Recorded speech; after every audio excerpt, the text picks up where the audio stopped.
fall of 2004, 33-year-old Christian Allmendinger and 30-year-old Brent Oncale decide they're ready for a career change.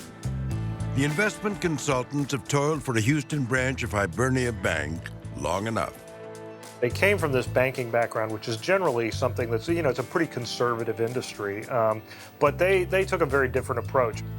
Houston Chronicle reporter Lauren Steffi says that they also share a taste for a flashier life than most mid-level bankers can aspire to. They seem to be very interested in all the trappings of success, if you will. They liked the fast cars, they liked the beautiful women. They wanted to show that they had hit the big time.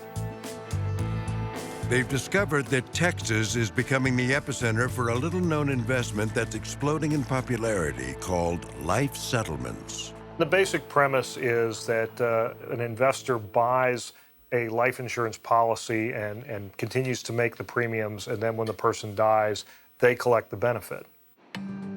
It might seem morbid, but life settlements allow people to sell their life insurance policies for cash before they die. They get the money up front. Maybe they have a terminal illness, for example, or something, and they want to use that money to pay their medical bills. Investors then hold on to the policies, waiting to collect their payout when the insured dies. Life settlements are an investment in death, and by 2007, they become a nearly $12 billion industry. IRS Special Agent Rick Raven says life settlements can be an attractive but risky investment. The key to a life settlement investment is that the premiums be paid. I can't stress that enough. If they lapse, the life insurance policy is worthless. But another problem is longevity risk. Because if the insured lives past their life expectancy, the investor loses money paying their premiums until they die. Allmendinger and Oncale see opportunity and a market to exploit.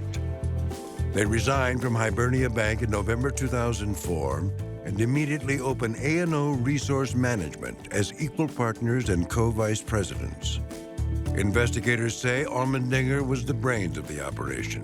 And as excerpts from this A&O sales tape show, he was never shy about exaggerating A&O successes to lure in money.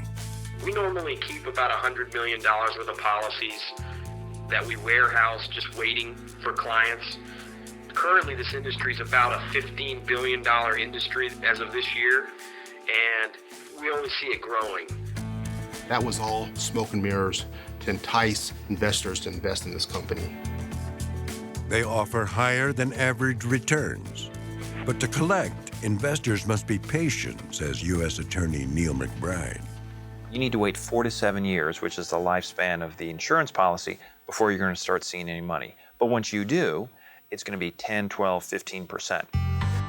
Allmendinger and Oncale purchase life insurance policies from a clearinghouse and resell them as bonded life settlements.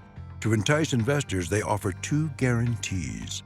What A&O was promising investors was that those premiums would be paid up front, or those premiums would be placed in an escrow, and they wouldn't have to worry about those premiums not being paid, because that was the number one risk.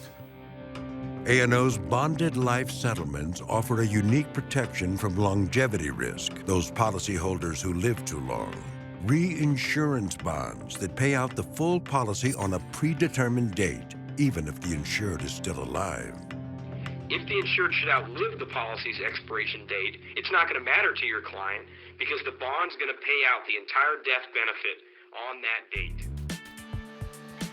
In 2005, A&O sets up shop in this office building just outside downtown Houston.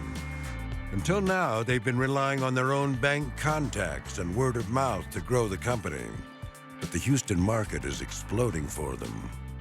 The two of them could not sell these things quickly enough to grow the business the way they wanted to. And so they started looking for people that could come in to essentially be distributors, to be sales guys.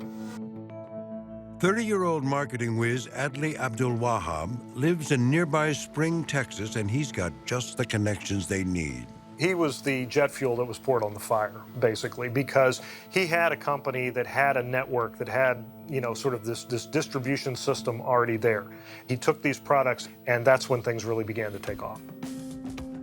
Although investigators say Abdul Wahab, who calls himself Wahab, is a relentless salesman, he also brings something else to the table. He brings sort of what you might say is the traditional con man background to the whole thing. You get the sense that he was the guy that really knew how to make this thing work. Abdul Wahab claims he's graduated from Louisiana State University, but that's a lie. He also fails to mention that he's recently pled guilty to felony forgery charges for trying to pass fake money orders at a local Neiman Marcus. But Abdul Wahab's not going to let a criminal past slow him down, and he jumps at the chance to aggressively market A&O, even if it means selling a lie.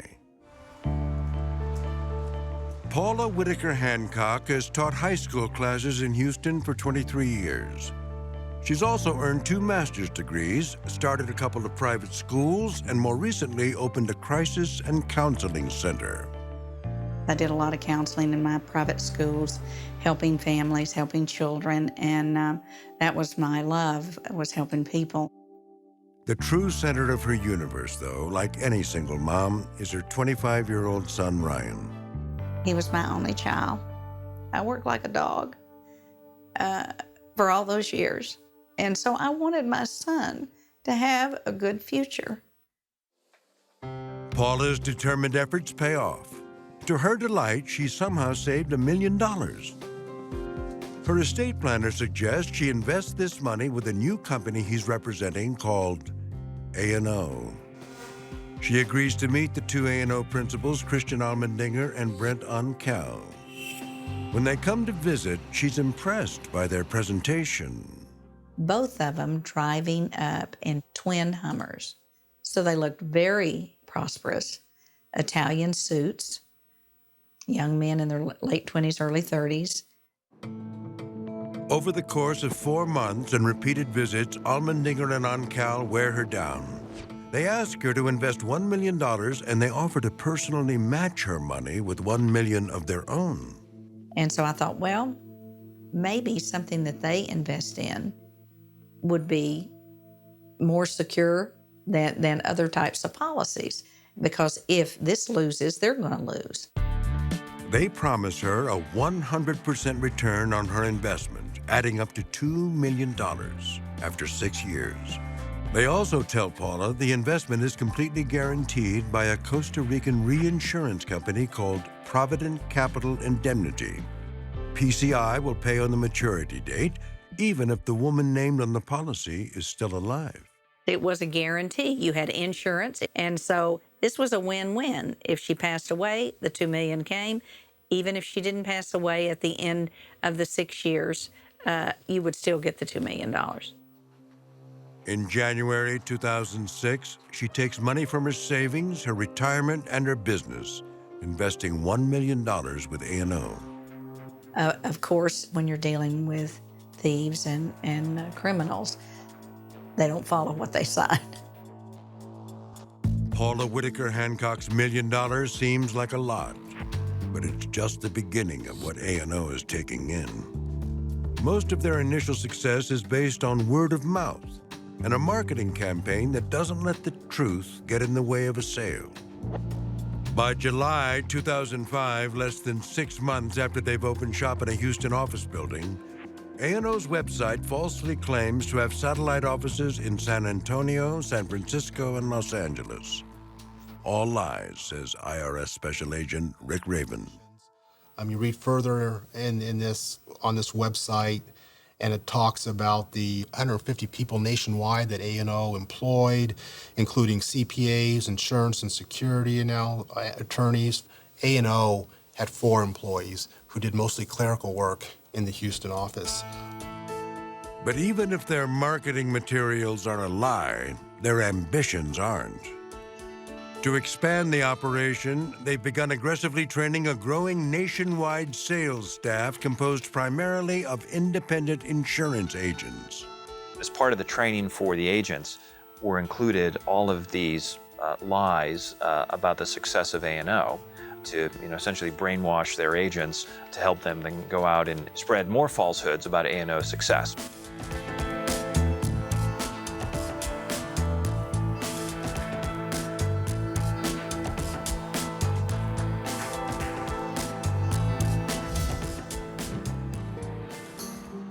Lexington, Kentucky. On June 3rd, 2017, along a stretch of I-75, the Department of Probation and Parole recovers a gray backpack. Along with it, the severed electronic monitoring bracelet that's supposed to be wrapped around the ankle of attorney-turned-criminal Eric Conn. Conn, once one of Eastern Kentucky's most flamboyant characters, has just pled guilty to masterminding the largest Social Security fraud in U.S. history. He's been under house arrest, awaiting sentencing, and now he's vanished into thin air. We are looking for Eric Christopher Conn. We need him to face justice for defrauding the U.S. taxpayer of more than $550 million in a Social Security fraud scheme. Clearly, he is desperate to escape punishment, and desperate people do desperate things.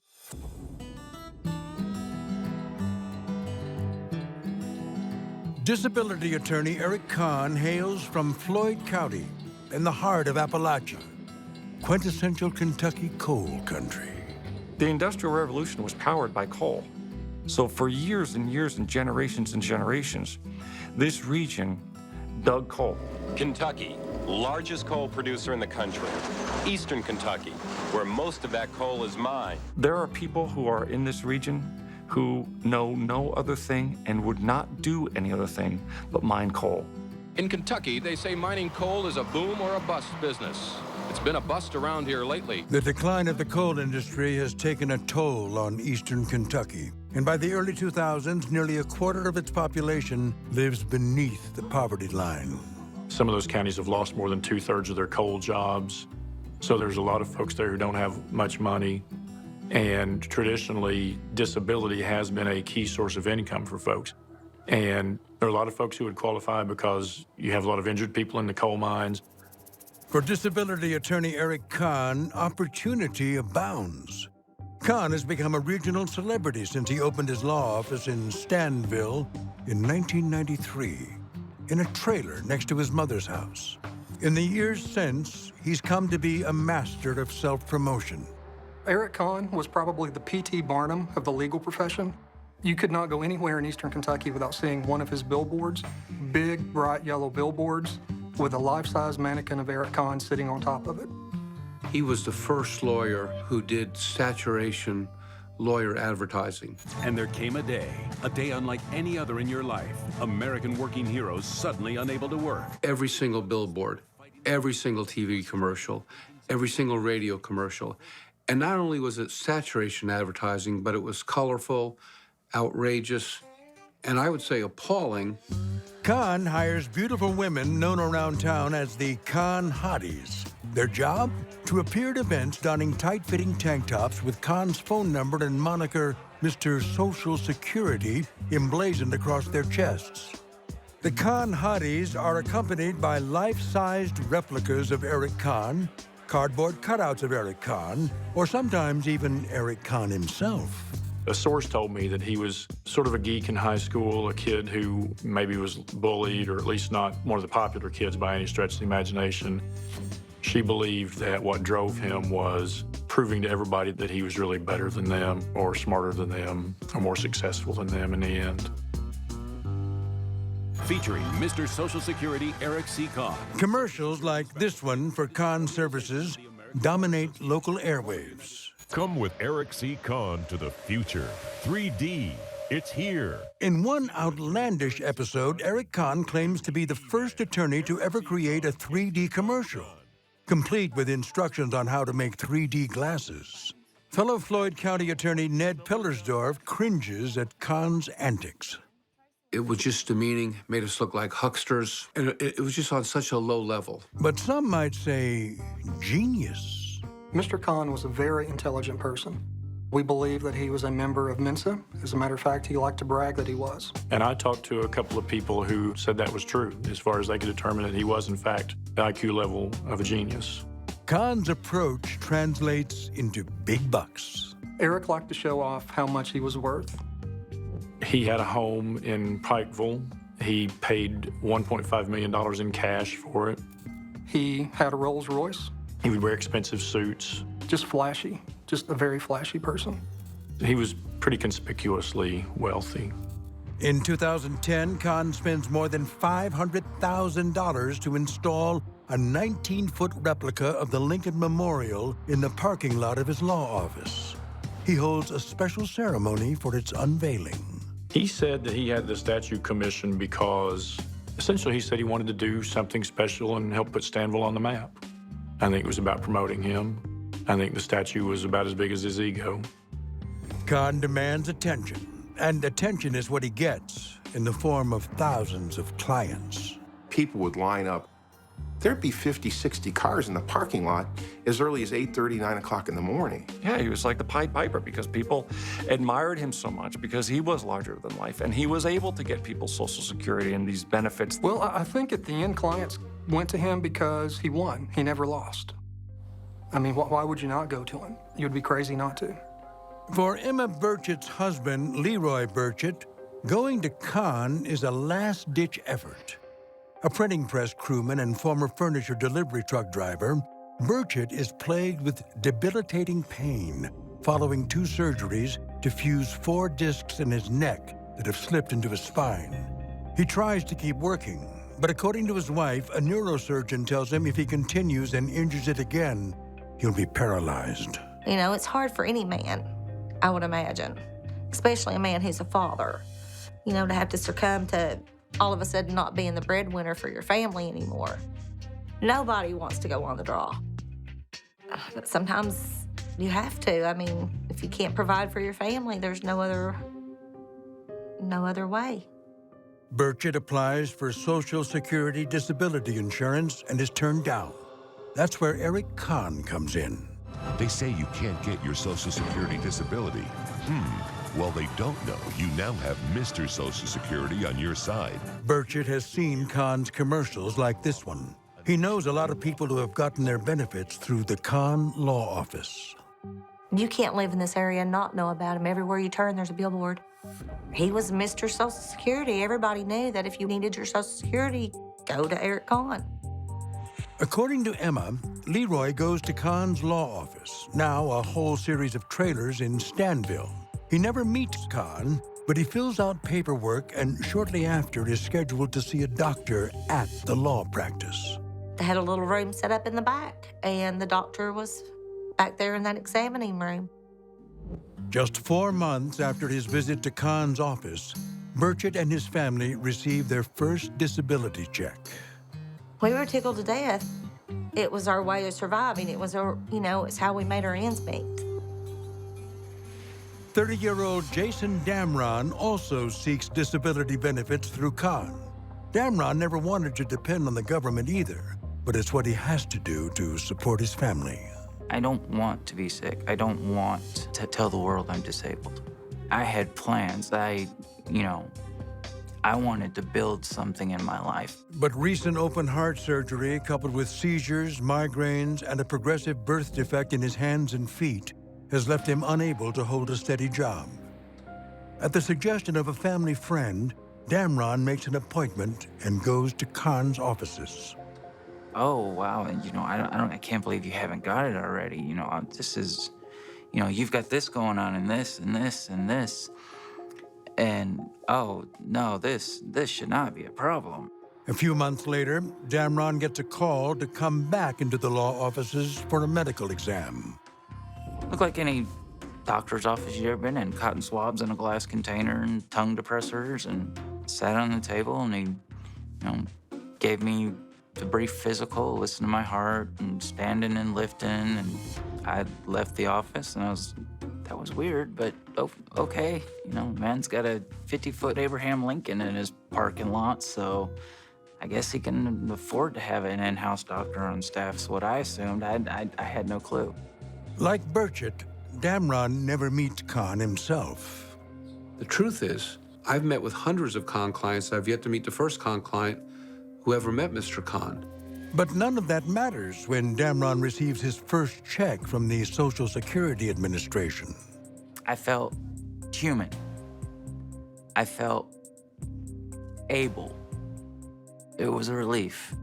I knew if I got hungry, I could go get myself a meal. If my kids wanted to hang out If I only put $5 in the gas tank and took them to the park, I could do that. For clients like Damron and Burchett, Conn is nothing short of a hero. But how is he winning so many cases? Does he just have a magic touch? Or could Conn be living up to his name?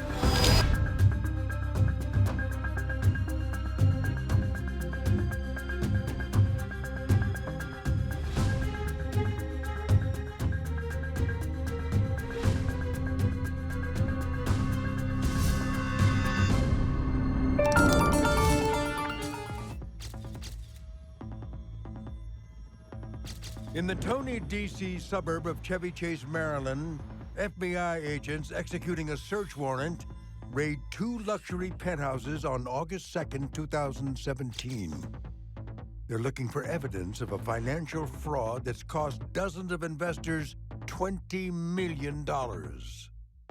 In keeping with their suspicions, they uncover incredible spending. It looked like I was walking into the latest department at Neiman Marcus.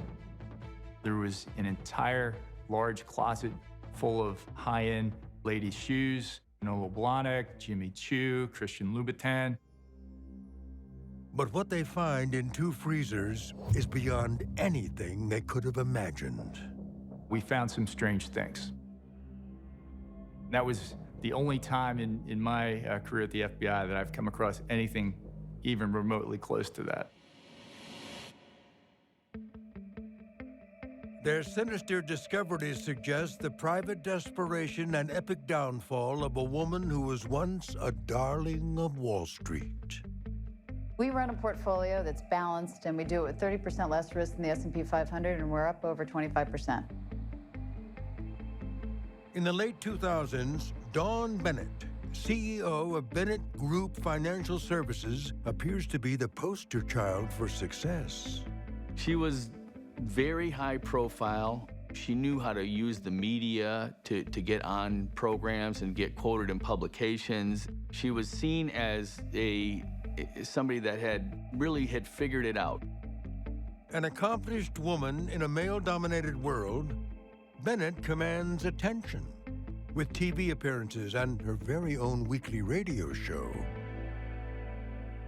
Hi, everybody. This is Dawn Bennett. Welcome to Financial Myth Busting. Dawn Bennett's radio show, Financial Myth Busting, is one of these programs where you buy the airtime. They tended to be a little bit political sometimes. She was, I think, leaned a little bit to the right. Bennett began her career in 1987, working at different firms, including Legg Mason, before launching her own advisory business, Bennett Group Financial Services, in 2006. This former client, we'll call Carl, who asked to be filmed in shadow, hires her in 1995 after a recommendation from his aunt. Dawn's very outgoing, very intelligent. We talk for a long time about just anything.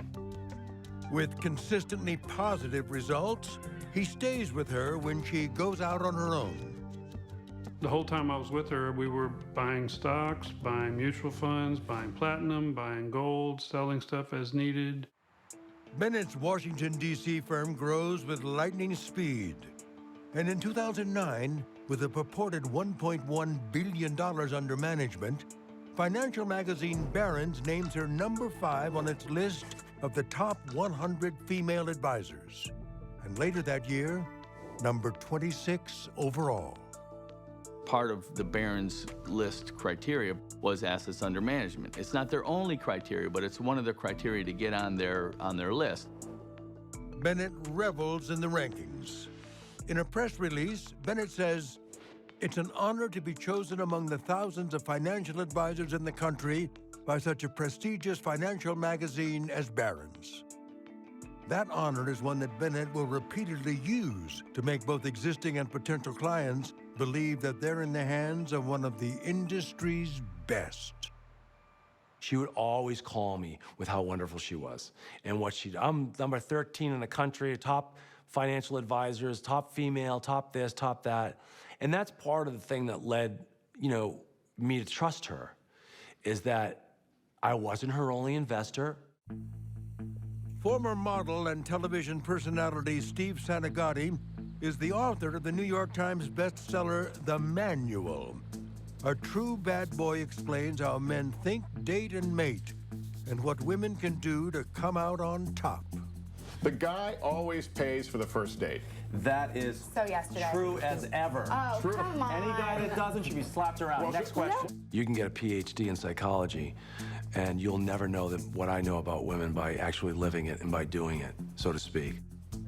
After the publication of his book, Santagati becomes well known as a relationship expert who makes frequent appearances sharing his decidedly male perspective.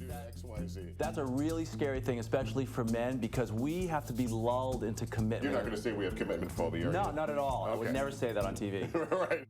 But before his book is published, he has a chance encounter in the lobby of a publicist's office with Dawn Bennett, who's just starting out on her own. Dawn Bennett's in there.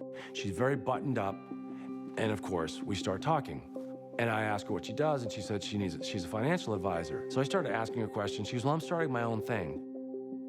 Santagati says he expresses interest in having Bennett manage his funds, but knows he probably doesn't have enough capital. She goes, no, I'll take you on. She goes, absolutely, because I'm just starting, and normally you're right, $1 million is the least we'll take. My whole relationship with Dawn Bennett started off with me believing she was doing me a favor by taking in such a small fry, that all her investors were big, smart, multi-millionaires, and that I was just a little guy that she was doing a favor for. Santagati eventually gives Bennett all the funds from his book, TV appearances, and the sale of a home he built in Vermont. I didn't need much money to survive, so I would just take everything and give it to Dawn. I literally believe that putting my money with Dawn Bennett was as safe as putting it in the bank. And Dawn made you feel that way. He says he appreciates what he believes to be Bennett's conservative approach. As Bennett tells Barron's in 2009, I'm competitive, but I'm not going to chase greed. While Bennett says she won't chase greed, she doesn't shy from excess, as evidenced by the spoils of her wealth. She had office space in Chevy Chase in an expensive retail location. She had 2 penthouse condos right down the road, also in Chevy Chase, that overlooked Washington, D.C. She had 3 different automobiles, expensive automobiles. She was very well put together, very well dressed. Perhaps most extravagantly, Bennett rents a luxury suite at the Dallas Cowboys Stadium for $500,000 a year. The length of the lease was 20 years, so ultimately that was a $10 million purchase that she made. For clients and listeners who tune into her weekly radio show called Financial Myth-Busting, Bennett represents herself as a guru in her field. This is a time period to control your own financial destiny. But when American greed returns, some investors will discover perhaps the biggest financial myth that needs busting is that of Dawn Bennett herself, and some clients will pay the price. I worked with some of the biggest names in television, and now I'm living in a van. With a portfolio nearing a purported $2 billion in assets under management, Dawn Bennett is once again named to Barron's list of top financial advisors. In 2011, she's ranked number 2 in all of Washington, D.C. On her weekly radio show, she regularly touts her firm's accolades and successes. That's what we're practicing with the $1.5 billion that we have right now with money under management and growing. Client Steve Santagati doesn't think he's taken any risks. With his entire life savings in the hands of a pro like Dawn Bennett, he says he never thinks twice about the security of his nest egg. Santagati gives Bennett a total of $1.1 million, and at first, she gets it up to 1.5. But in 2011, things begin to change. And I just started watching everything go down. First, it was dropping in like $10,000 or $20,000 increments, and I didn't really get too nervous about that. And then it started dropping hundreds of thousands. And I'm watching it go down, chun chun chun chun. I'm like, oh my God, I'm down to like 700. I'm down to 600,000. I'm down to 540,000. As his account dips below $200,000, an 85% plummet, Santagati calls on a friend in finance to look at what's happened. And he looked at it, and he was like, oh my God. According to Santagati, he will learn that Bennett concentrated him in volatile investments without explaining the stakes, even though he insisted on being conservative, and that she borrowed heavily on margin against his account. He says to generate more commissions. And as Santagati is losing money, he believes Bennett is making it hand over fist, raking in $350,000 in fees on his account alone. Santagati eventually pulls his last bit of money from the firm.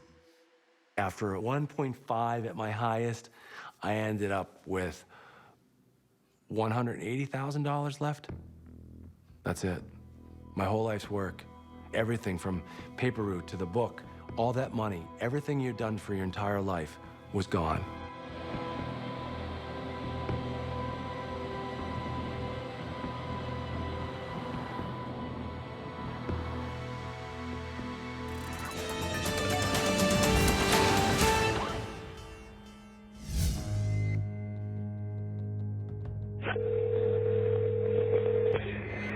Hello, you have a prepaid call from Deepal Wannakuwatte, an inmate at Sacramento County Jail. Hi, Mom. Hi, Deepal. I'm doing fine. I got the 20 years, but I only had to serve 10. On the day of his sentencing, for one of the biggest cons Sacramento has ever seen, Deepal Wannakuwatte cannot stop lying. Not even to his elderly mother.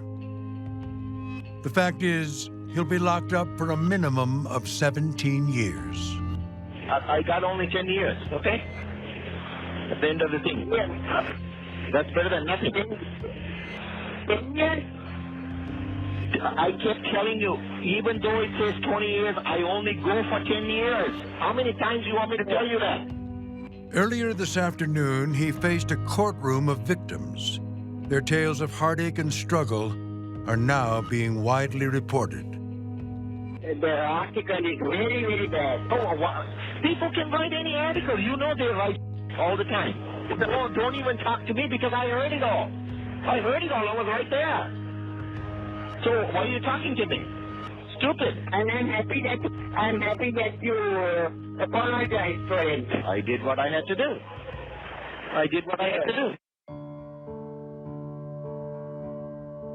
Wannakuwatte comes to the U.S. in the late 1960s in a tale that begins more American dream than American greed.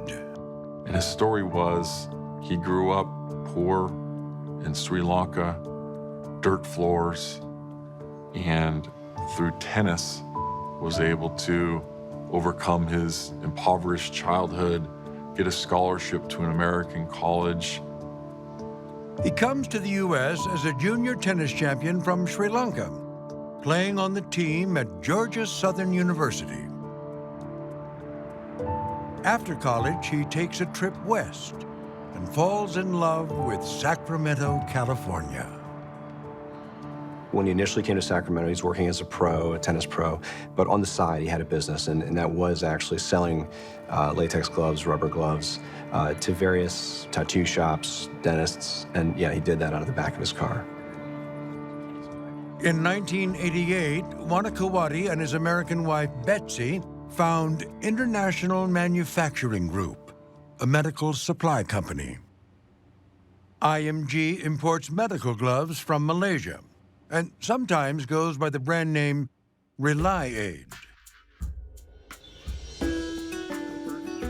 Dr. James Oates is a retired dentist who lives in Paso Robles, California. He builds his practice over many years in suburban Sacramento. Dr. Oates meets Deepal Wannakuwatte in the late 1990s when he begins purchasing supplies from him. He was an exhibitor at the California Dental Association scientific sessions, and seeing him in that venue gave credibility to his product line. But Wannakuwatte claims his biggest moneymaker isn't retail customers like Oates, it's government deals. The most lucrative, he says, is his contract with the U.S. Department of Veterans Affairs. He indicated to investors that because of his unique position of being a minority-type business, he had access to government contracts upwards to $150 million per year. However, Wannakuwatte has a cash flow problem. He says the factories in Asia need a guarantee of payment, but the VA won't pay him until he delivers. In essence, he needs collateral for his orders.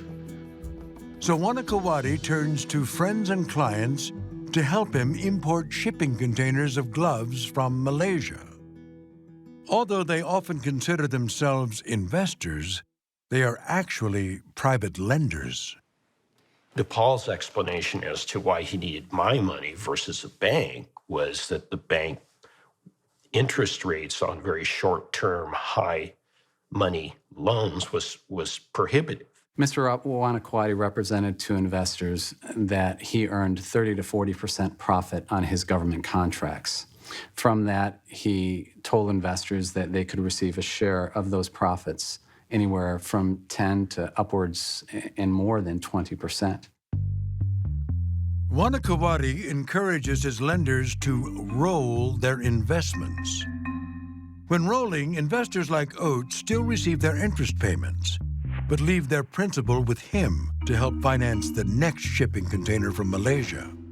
Over the years, Dr. Oates rolls several of his loans and says he lends Wannakuwatte nearly $1 million.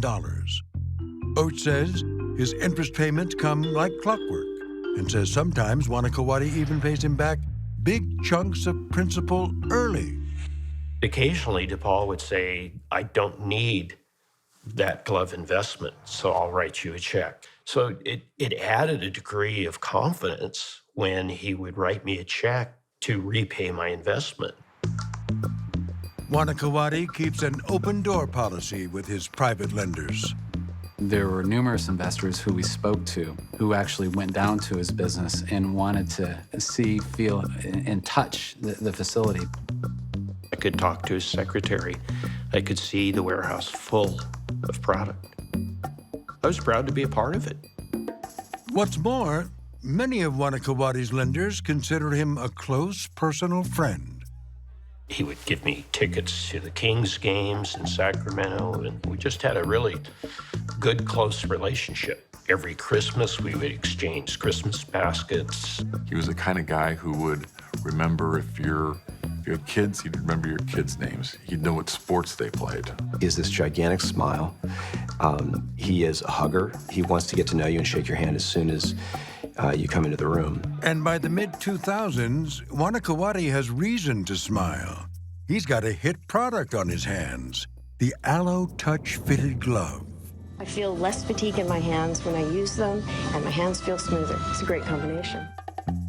Business seems so good that before long, Wannakuwatte decides to take it to the next level. Eventually, he started telling investors, let's cut out the middleman. Let's cut out the manufacturer. Let's bring manufacturing, to California. Let's put it here where we can control it and make an even greater profit. Every day I think maybe I'll wake up and this nightmare will be just a total dream. But unfortunately, it's not. It's going to be a reality until it gets done, But you got to keep your hope alive. If you don't keep hope alive, then nothing's going to happen,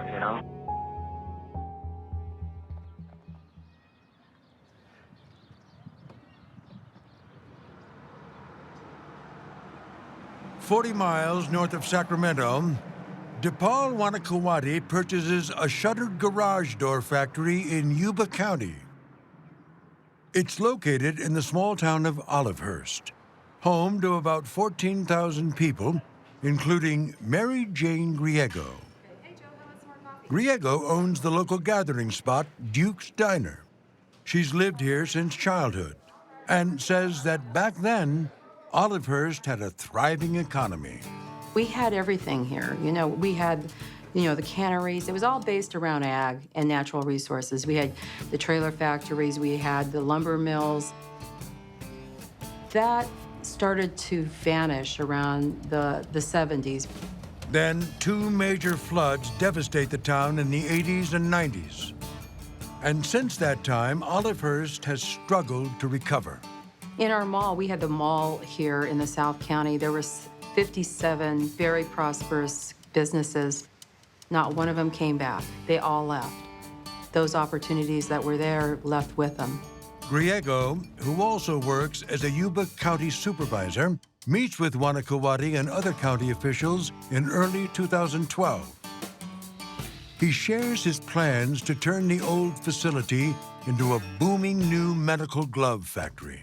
It was like almost the answer to our prayers, when we look at the amount of unemployment that we have in this community, that he, was talking about the number of people that would be working and that he would use local people. That kind of gets you going, you think, oh my goodness, finally. He tells Yuba County the plant will cost $30 million and bring 175 new jobs. He asks county leaders to keep the project quiet at first, but when word gets out in Olivehurst, the locals' hopes soar. People were really needing jobs. So they come into the restaurant, they say, my brother needs a job, or my husband needs a job, or my son needs a job. Can you put in a good word for me? It was exciting to say, yeah, I would put a good word in for you.